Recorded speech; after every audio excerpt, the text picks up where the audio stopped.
Chairman Tehreek Insaf पर तौहीन election commission case में फर्द जुर्म लगेगी या नहीं, इलेक्शन कमीशन आज केस की समाअत करेगा।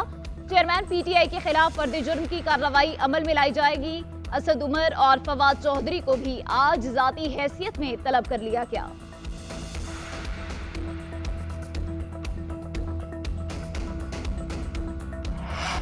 आम इंतखाबात से पहले सिंध में पीपल्स पार्टी मुखालिफ इत्तेहाद की कोशिशें, मुस्लिम लीग नून के वफ्द की एमकेएम क़यादत से मुलाकात, सिंध की सियासी सूरत हाल, इंतखाबी सियासत, नई हिकमत अमली पर गौर, नई आईनी तरमीम का खाका पेश।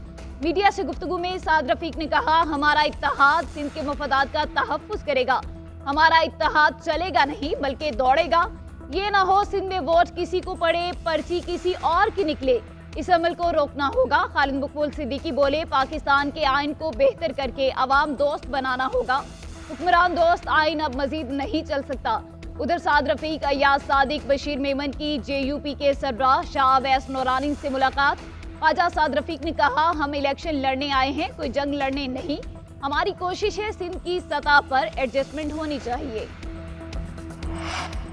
मुस्लिम लीग नून और पीपल्स पार्टी में लफ्जी गोलाबारी। ख्वाजा साद रफीक कहते हैं, पहले हम सिंध पर तवज्जो नहीं देते थे, अब पूरा फोकस है सिंध में मुख्तलिफ जमातों से इत्तेहाद करेंगे।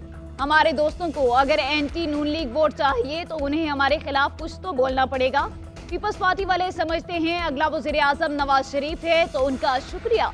साद रफीक ने राना सनाउल्लाह और बिलावल भुट्टो के एक दूसरे पर इल्जामात को फ्रेंडली फायर करार दे दिया। उधर पीपल्स पार्टी के रहनुमा शर्जील इनाम मोमिन बोले, इक़्तिदार में नून लीग को सिंध याद नहीं आता, इलेक्शन के दौरान सिंध याद आ जाता है। हर इलेक्शन में पीपल्स पार्टी के खिलाफ इत्तेहाद बनता है। नून लीग एमकेएम का इत्तेहाद 0-0 है।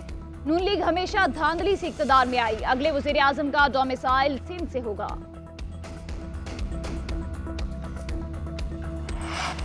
कराची में मुस्लिम लीग नून और पीपल्स पार्टी की बैठक, तलखियां कम रखने पर इत्तफाक। मुस्लिम लीग नून के वफ्द की खुर्शीद शाह से मुलाकात, मुल्की सूरत हाल और इंतखाबात के हवाले से तबादला ख्याल। दोनों जमातों का बयानात में कुशीदगी कम करने पर इत्तफाक। मुस्तकबिल के सियासी मंजरनामे पर भी बातचीत। ज़राए के मुताबिक शुरका ने कहा कि मुस्तकबिल में एक बार फिर इत्तेहादी बन सकते हैं। नून लीग के वफ्द में अय्याज सादिक, साद रफीक और बशीर मेमन, जबकि पीपल्स पार्टी के वफ्द में खुर्शीद शाह, नवीद कमर और गुलाम मुस्तफ़ा शाह शामिल थे।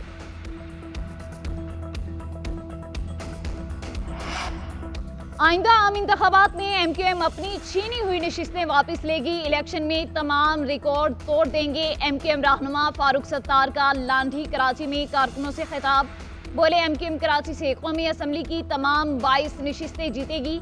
इलेक्शन वाले दिन आसमान पर सिर्फ पतंग ही पतंग होगी।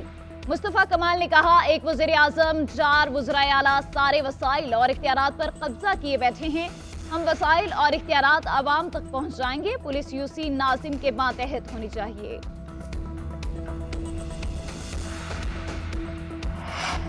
करप्शन की एक और दास्तान बेनकाब। फराह गोगी का खुफिया पासपोर्ट, मंजर-ए-आम पर लूटी गई दौलत छुपाने और मनी लॉन्ड्रिंग के लिए फराह गोगी को बेनकाब का खुफिया पासपोर्ट बनाकर दिया गया। चेयरमैन पीटीआई और बुशरा बीबी की इकट्ठी की दौलत को मुख्तलिफ ममालिक में छुपाने के लिए जाली पासपोर्ट पर फराह गोगी के बैरून मुल्क दौरे। दिसंबर 2021 को तहरीक अदम एतमाद की मुमकिन कामयाबी के पेश नज़र मनसूबा बनाया गया। चेयरमैन और बुशरा बीबी ने प्रॉपर्टी टाइकून के बेटे को खुफिया पासपोर्ट खरीदने का टास्क सौंपा। प्रॉपर्टी टाइकून ने मारूफ बिजनेसमैन को पासपोर्ट बनाने के लिए $1,30,000 अमरीकी फराहम किए।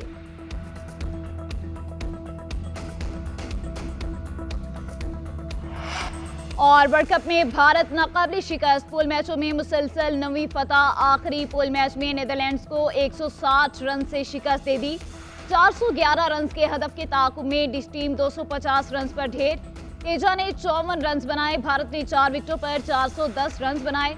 84 ने शानदार नाकाबिल शिकस्त 128 रन बनाए।